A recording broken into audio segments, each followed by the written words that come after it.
বাংলাদেশ জাতীয়তাবাদী দলের কর্মধার, বাংলাদেশের ১৮ কোটি মানুষের প্রাণের স্পন্দন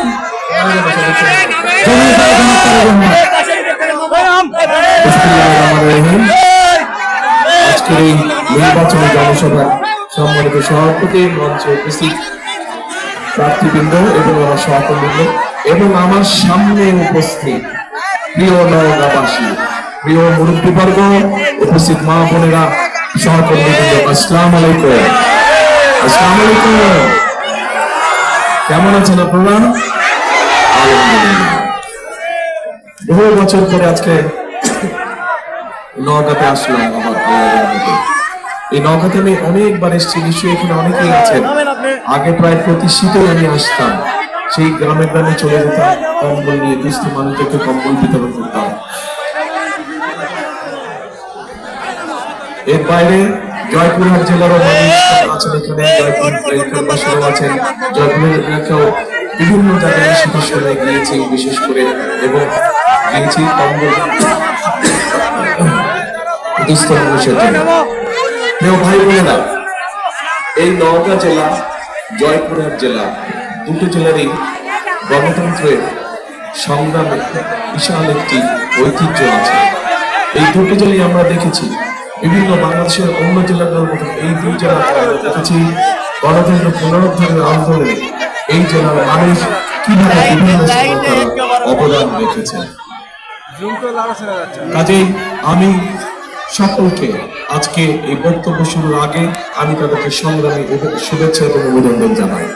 প্রিয় ভাই বোনেরা, আমি যখন বক্তব্য শুনছিলাম, আমাদের ধানের শীষের প্রার্থী যারা যখন একজন একজন করে বক্তব্য রাখছিল, তো ওনারা তাদের এলাকার বিভিন্ন দাবি দেওয়া উপস্থাপন করছে যে আপনারা ইনশাল্লাহ আগামী 12 তারিখে ধানের শীষকে নির্বাচিত করে, সমগ্র দেশ থেকে ধানের শীষকে নির্বাচিত করে সরকার গঠন করলে এই এলাকা এবং জয়পুরহাট জেলা, দুই জেলায় কোথায় কি করতে হবে। আমি বসে বসে চিন্তা করছিলাম, আমি তো এই দেশে 17 বছর থাকতে পারিনি, তাহলে এই দেশে আমার দেখা সম্ভব হয়নি, কিন্তু আপনারা তো ছিলেন। তাহলে গত 17 বছর হলোটা কি দেশে? এত যদি যাবে যাওয়া হয়ে থাকতে তো হলোটা কি এলাকা? কিছু হয় কেন? কিছু হয় কেন? কিছু হয়নি কারণ এই যে আপনারা যে 12 তারিখে ভোট দিবেন, ভোট দিয়ে আপনারা আপনাদের প্রতিনিধিকে নির্বাচিত করবেন, যেই প্রতিনিধির মাধ্যমে আপনারা আপনাদের এলাকার সমস্যাগুলো সমাধান করবেন। সেটি যেই সমস্যা হোক, সেটি রাস্তা হোক, স্কুল হোক, ব্রিজ হোক, কালভার্ট হোক, হাসপাতাল হোক, সেটি রেল লাইন নির্মাণ হোক, সেটি যে সবজি বলেন, আম বলেন, এগুলো রাখার জন্য হিমাগারের ব্যবস্থা করা হোক। অর্থাৎ যারা এলাকার মানুষের দল মত নির্বিশেষে সব মানুষের বিভিন্ন সমস্যা দেখবে, তাই তো এরকম মানুষই তো আপনারা চান, তাই না? সেই জন্যই আমরা দেখে শুনে বুঝে আমরা জয়পুরহাট থেকে 2 জন এবং নওগাঁ থেকে আমাদের দলের 6 জনকে আমরা নির্বাচিত করেছি, যাদেরকে এবার আমরা ধানের শীষে তুলে দিয়েছি। আসেন ভাই, আপনি একটু সামনে আসেন। যে 6 জনের 8 জন, সরি 2 জনের 8 জন, শুধু প্রার্থীরা, অন্য প্রার্থীরা দাঁড়ান আমার পাশে দাঁড়ান। রাত আসতে ভাই দেখানো রকম দেখা আমি পড়ে যাবো। এই যে এই 8 ব্যক্তিকে আপনাদের সামনে আমরা দিয়েছি। এই 8 ব্যক্তিকে আপনারা 12 তারিখে নির্বাচন করবেন। 12 তারিখ পর্যন্ত আপনারা এদের সাথে থাকবেন। 12 তারিখে নির্বাচিত হলে ইনশাল্লাহ 13 তারিখ থেকে এরা আপনাদের সাথে থাকবে।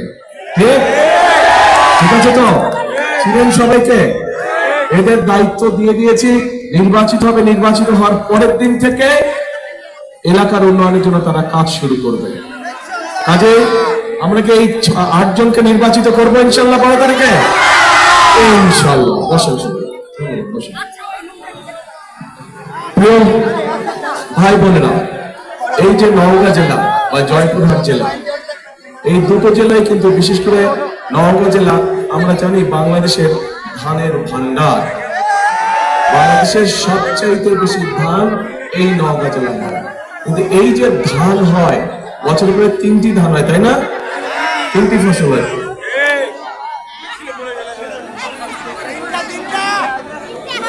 1 2 3, তাই তো কইলাম ভাই, আমি তো 1 2 3 বলছি। হ্যাঁ, এই যে তিনটা হয়, এটা কবে থেকে হলো?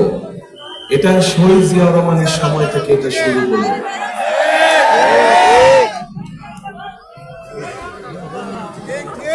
বরেন্দ্র প্রকল্প শহীদ জিয়া যখন চালু করলেন, আস্তে আস্তে ধীরে ধীরে পরবর্তীতে খালেদা জিয়া এটিকে আরো প্রকল্প বড় করলেন। এইটার অংশ হিসাবে আস্তে আস্তে কৃষকরা পানি পেল এবং এখানে ধান উৎপাদন হলো, বছরে 3টা ধান উৎপাদন, এবং নওগাঁ বাংলাদেশের সবচেয়ে বড় ধান ভান্ডারে পরিণত হলো। প্রিয় ভাই বোনেরা, আমি সবসময় একটা কথা বলি, শুধু নওগাঁ জেলা না, নওগাঁ জেলা বলেন, জয়পুরহাট জেলা বলেন, বগুড়া জেলা বলেন, নাটোর বলেন, রাজশাহী বলেন, ময়মনসিংহ বলেন, কুমিল্লা বলেন, সব জেলাতেই কিন্তু আমাদের মূল পেশা, প্রধান পেশা কোন পেশা? কৃষক। আমাদের কৃষক ভাইরা, আজ এই কৃষক ভাইদেরকে যদি আমরা ভালো রাখতে পারি, তাহলেই বাংলাদেশ ভালো থাকবে, এটি মনে করে আমরা বিশ্বাস করি। শহীদ রাষ্ট্রপতি জিয়া রহমান সেই জন্যই কৃষকদের ব্যাপারে, কৃষকদেরকে ঋণ দেওয়ার ব্যাপারে, কৃষকদেরকে পানি সেচের ব্যবস্থা করার জন্য বিভিন্ন পদক্ষেপ গ্রহণ করেছিলেন। এখানে অনেক মুরব্বী আছেন, এখানে অনেক কৃষক আছেন, মুরব্বী কৃষক আছেন। আপনাদের মনে আছে দেশের যে খালেদা জিয়া যখন প্রথমবার সরকার গঠন করলেন, তখন উনি 5,000 টাকা পর্যন্ত কৃষি লোন সব মওকুফ করে দিয়েছিলেন। 10,000 টাকা পর্যন্ত, 10,000 টাকা পর্যন্ত কৃষি ঋণের সুদ মওকুফ করে দিয়েছিলেন। এখানে একজন আমাদের সদস্য, একজন প্রার্থী, উনি দাবি করে দিয়েছেন যে, একটি দাবি তুলেছেন যে আগামীতে ইনশাআল্লাহ আমরা সরকার গঠন করলে 10,000 টাকা পর্যন্ত কৃষি ঋণ মওকুফ করে, বলছে না? আজকে সকালে আমি রাজশাহীতে ঘোষণা দিয়েছি, ইনশাআল্লাহ বিএনপি সরকার গঠন করলে এখন এই মুহূর্তে যে সকল কৃষক ভাইদের 10,000 টাকা পর্যন্ত ঋণ আছে, কৃষি ঋণ আছে, আমরা সেই ঋণ সুদ সহ পুরোটা মওকুফ করবো ইনশাআল্লাহ। ভাই বোনেরা, শুধু ঋণই আমরা মওকুফ করবো না, এর মধ্যে নিশ্চয়ই কম বেশি সবাই জানেন কৃষক ভাইদের জন্য আমরা আরেকটি পরিকল্পনা গ্রহণ করেছি। সেটি হচ্ছে যে কৃষক ভাইদের, সারা বাংলাদেশের সকল কৃষক ভাইদের কাছে আমরা একটি কার্ড দিব, কৃষক কার্ড নাম। এই কার্ডটির নাম কৃষক কার্ড। শুনছেন এর মধ্যে? কৃষক কার্ড। এইটি আমরা ধীরে ধীরে, একবারে তো পারবো না, ধীরে ধীরে ধীরে ধীরে আমাদেরকে যেতে হবে। কিন্তু সব রকম প্রান্তিক কৃষক বলেন, ক্ষুদ্র কৃষক বলেন, মাঝারি কৃষক বলেন, বৃহত্তর কৃষক বলেন, সব কৃষক ভাইদের হাতে আমরা আস্তে আস্তে এই কৃষি কার্ডটা পৌঁছে দেব। আমাদের কৃষি কার্ড দিয়ে কি হবে? এই কৃষি কার্ডটা যখন তার কাছে পৌঁছবে, তখন এই কৃষি কার্ডের মাধ্যমে আমরা সেই কৃষক ভাইয়ের অন্তত একটি ফসলের, সে যদি আলু চাষ করে অথবা পেঁয়াজ চাষ করে বা যেটাই সে চাষ করুক না কেন, যেটাই করুক, একটি সিজনের একটি ফসলের তার, একটি ফসলের যাবতীয় বীজ, সার, কীটনাশক, তার যেটা একদম প্রয়োজন সেটি আমরা তার কাছে পৌঁছে দেওয়ার চেষ্টা করবো, যাতে করে, এবং এটা কয়েক বছর চলবে, যাতে করে ধীরে ধীরে সেই কৃষক ভাইটা একটা শক্ত অর্থনৈতিক মেরুদণ্ডের উপরে দাঁড়াতে পারে, তার অর্থনৈতিক ভিত্তি যাতে শক্ত হয়। শুধু এটাই নয়, এই কৃষক কার্ডের মাধ্যমে তার জন্য কৃষি ঋণ পেতে সুবিধা হবে। এই কৃষক কার্ডের মাধ্যমে হঠাৎ ঝড় বৃষ্টি বন্যা কিছু হলে যদি ফসল নষ্ট হয়ে যায়, তখন সে কৃষি বীমার থেকে, বীমা যেটি হবে ফসলের, সেই বীমার টাকাটা পেতে তার জন্য সুবিধা হবে। কাজে আমরা কৃষক ভাইদের জন্য এই পরিকল্পনা গ্রহণ করেছি। এখন আমাকে বলেন, এই এলাকার এবং জয়পুরের মানুষ, ম্যাক্সিমাম মানুষ কৃষি কার্যের সাথে জড়িত। এই যে কথাটা বললাম, এই কাজটা যদি আমরা করি, আপনারা কি মনে করেন কৃষক ভাইদের ভালো হবে? কি পিছনে তো দেখি না, পিছনে কি বলে ভালো হবে? এখন তাহলে কি এটা করবো আমরা? এই পরিকল্পনা বাস্তবায়ন করবো? আচ্ছা, ইনশাআল্লাহ। কিন্তু আমরা বাস্তবায়ন করার আগে আপনাদের একটা পরিকল্পনা ছিল, আমি পরে জানছি। এরপরে আসেন, এরপরে এইখানে অন্যান্য অনেক শাকসবজি আম হয়, রাজশাহীতে হয়, এখানে এই অঞ্চলে প্রচুর হয়। কিন্তু একটা সমস্যা আছে, অনেক সময় এগুলা হিমাগার পাওয়া যায় না। আমটা যে রাখবে, কৃষক রাখবে, আপনি 2 দিন রেখে যদি 3 দিনের পর ঢাকায় নিয়ে যাবে, এটা রাখার যাবে না। আর ঢাকায় নিয়ে যেতে যে সমস্যা, এই যে রেলের যে সমস্যা, মানে ট্রাকের যে সমস্যা, এটা আমরা ওয়াকিফাল আছি এই ব্যাপারে। এবং কৃষকদের খরচ যাতে কম হয়, ইনশাল্লাহ রেলের ব্যবস্থাটার প্রতি আমরা নজর দিব, যাতে করে রেল লাইন তৈরি করার মাধ্যমে শুধু কৃষিগত পণ্যই নয়, একই সাথে মানুষও যাতে কম খরচে যেতে পারে সেই ব্যবস্থা ভাই বোনেরা। আমাদের পরিকল্পনার মধ্যে আরেকটি পরিকল্পনা আছে, সেটি হচ্ছে আপনাদের নিশ্চয়ই মনে আছে দেশের যে খালেদা জিয়ার সময় এই দেশের নারীদেরকে শিক্ষিত করার জন্য, মেয়েদেরকে শিক্ষিত করার জন্য দেশের কি খালেদা জিয়া একটি পরিকল্পনা নিয়েছিলেন যে ক্লাস 1 থেকে ক্লাস 12 পর্যন্ত মেয়েদের শিক্ষা ব্যবস্থা ফ্রি করে দিয়েছিলেন। জানেন এটা? আচ্ছা, জানেন, ভেরি গুড। এখন আমাদের এই মেয়েরা কিন্তু বড় হয়েছে, তারা অনেকেই কিন্তু সংসার শুরু করেছে, নিজেদের সংসার আছে, কিন্তু সংসার তো আছে, শিক্ষিত হয়েছে, কিন্তু এই শিক্ষিত করলে তো পাশাপাশি তাদেরকে স্বাবলম্বী করতে হবে, তাই না? কাজে এই মাদেরকে যে স্বাবলম্বী করার জন্য আমরা মায়েদের কাছে ফ্যামিলি কার্ড নামে একটি কার্ড পৌঁছে দিতে চাই। এবং এই ফ্যামিলি কার্ডের মাধ্যমে একটি দলমত নির্বিশেষ, শ্রেণী পেশা নির্বিশেষে সবাই পাবে। একজন কৃষকের স্ত্রী পাবে, একজন ইমাম সাহেবের স্ত্রী পাবে, একজন ভ্যান চালকের স্ত্রী পাবে, একজন school master, primary school master হোক, হেডমাস্টার সাহেব হোক, ওনার স্ত্রীও পাবে। অর্থাৎ সব ধরনের মানুষ পাবে, খেটে খাওয়া মানুষ সবাই এতে পাবে, কোনো দলমত থাকবে না, সবাই পাবে। এবং এটি শুধু পাবে নারীরা, শুধু মায়েরা এটা পাবে, গৃহিণীরা এটা পাবে। এবং এটির মাধ্যমে সরকারের পক্ষ থেকে আমরা তাদের কাছে প্রতি মাসে অল্প একটা সুবিধা আমরা তাদের কাছে পৌঁছে দেব, যাতে করে তারা সংসারটা স্বচ্ছন্দে চালাতে পারে। এটা থেকে মা বোনদের উপকার হবে। এবার এখানে খেলার কথা আসছে, ক্রীড়ার কথা আসছে। কে বললেন স্টেডিয়াম? কে বললেন স্টেডিয়াম?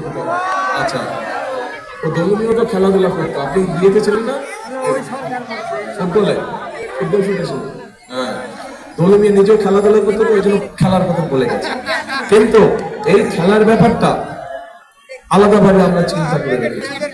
এই খেলার ব্যাপারটা আমরা চিন্তা করে রেখেছি যে পড়ালেখা করলে শুধু কেন ডাক্তার হতে হবে, পড়ালেখা করলে শুধু ইঞ্জিনিয়ার হতে হবে কেন, পড়ালেখা করলে শুধু আর্কিটেকচার হতে হবে কেন? একটা মানুষ পড়ালেখা করে খেলোয়াড়ও তো হতে পারে, হতে পারে না? পৃথিবীর অন্য দেশে যদি হতে পারে, তাহলে আমাদের ছেলেমেয়েরা কেন প্রফেশনাল খেলোয়াড় হতে পারবে না? আমাদের ছেলেমেয়েরা খেলোয়াড় হয়ে তো ইনকাম করতে পারে। আমরা সেই ব্যবস্থা হিসেবে গ্রহণ করছি যে আমরা আমাদের স্কুলগুলো থেকে যারা খেলাধুলা ভালো তাদেরকে আমরা আলাদা ট্রেনিং এর ব্যবস্থা করবো, যে খেলাধুলা ভালো, যাতে করে তারা বড় হয়ে প্রফেশনাল খেলোয়াড় হতে পারে, দেশে বিদেশে সব জায়গায় তারা খেলতে যেতে পারে এবং সেখান থেকে তারা আয় রুজি করতে পারে। আজ এই খেলাধুলার ব্যবসাটা আমাদের পরিকল্পনার মধ্যে রয়েছে। কেউ ভাই বোনেরা, এই যে আপনাদেরকে আমি জিজ্ঞেস করলাম যে আমাদের প্রার্থীরা যখন বিভিন্ন দাবি দাওয়া দিচ্ছিল, তার মধ্যে আরেকটি দাবি দাওয়া ছিল যে এখানকার মানুষের চিকিৎসার খুব সমস্যা হয়। এই সমস্যা আমি দেখলাম শুধু নওগাঁ জেলায়, আমি তো ভাই প্রায় 17 বছর দেশে ছিলাম। এখন যখন আসলাম দেখলাম চারিদিকে শুধু সমস্যা সমস্যা সমস্যা। সেই জন্যই আপনাদের কাছে জিজ্ঞেস করলাম, ভাই 17 বছর কি কোনো কাম কাজ হয় নাই? তাই তো দেখলাম এখন কিছুই হয়নি, যেখানে যাই শুধু এইটা করতে হবে, ওইটা করতে হবে। চলেন করবো আমরা, কিন্তু কাজ তো করতে হবে, নিজের দেশকে তো নিজেদেরই করতে হবে। আমাদের তো আর ফুরুত করে প্লেনে করে পালিয়ে যাওয়ার কোনো জায়গা নেই, আছে? আমাদেরকে এই দেশেই থাকতে হবে, এটাই আমাদের শুরু, এখানেই আমাদের শেষ, কাজে এই দেশেই আমাদেরকে থাকতে হবে। এখন কেউ ভাই বোনেরা, এই স্বাস্থ্য ব্যাপারে, চিকিৎসা সুবিধার ব্যাপারে প্রকল্প তো কতগুলো আছে, যে ঠিক আছে যেটা হাসপাতাল আছে সেটার সিট সংখ্যা কিভাবে বাড়ানো যায় সেটি আমাদের চিন্তা ভাবনার মধ্যে অবশ্যই আছে, সেটিও ইনশাআল্লাহ আমরা করবো। কিন্তু একইভাবে বিভিন্ন গ্রামে গঞ্জে মা বোনেরা কিন্তু ভালো চিকিৎসা পায় না। এই মা বোনরা যাতে চিকিৎসা পায়, কারণ অনেক সময় দেখা যায় ঘরের ছোট বাচ্চাটা, মেয়ে বাচ্চাটা অথবা ছেলে বাচ্চাটা অথবা মা অথবা বোন অসুস্থ হয়ে গেছে, কিন্তু হয় ছেলে, বড় ছেলে বা স্বামী বা ভাই হাসপাতালে নিয়ে যাওয়ার সময় পাচ্ছে না, নারীটা কিন্তু ঘরের যে মহিলাটা সে কিন্তু কষ্ট পাচ্ছে, অসুখে হয় না এরকম। সেই জন্য আমরা গ্রামে গ্রামে হেলথ কেয়ারার, শহীদ জিয়া যেরকম পল্লী চিকিৎসক দিয়েছিলেন, আমরা ঠিক ওরকম আদলে হেলথ কেয়ারার দেবো এবং তাদেরকে ট্রেনিং দিব। ট্রেনিং এই জন্য দেবো যাতে করে তারা গিয়ে ছোটখাটো অসুখ, মা বোনদের ছোটখাটো অসুখ যাতে তারা ঘরে বসে ঠিক করে দিতে পারে, শিশু বাচ্চাদের ছোটখাটো অসুখ যাতে তারা ঘরে বসে ঠিক করে দিতে পারে। এখানে এই যে শিশু হাসপাতালের কথা বলা আছে, শিশু হাসপাতাল তার প্রত্যেক উপজেলায় করা যাবে না, সেটা আমরা জেলা পর্যায়ে বা বিভাগ পর্যায়ে আমরা সেটা একটা তখন ব্যবস্থা করবো। যেটা আজান দিচ্ছে, বেশার আজান দেবে, আজানটা শেষ হয়ে যাক তারপর বলি।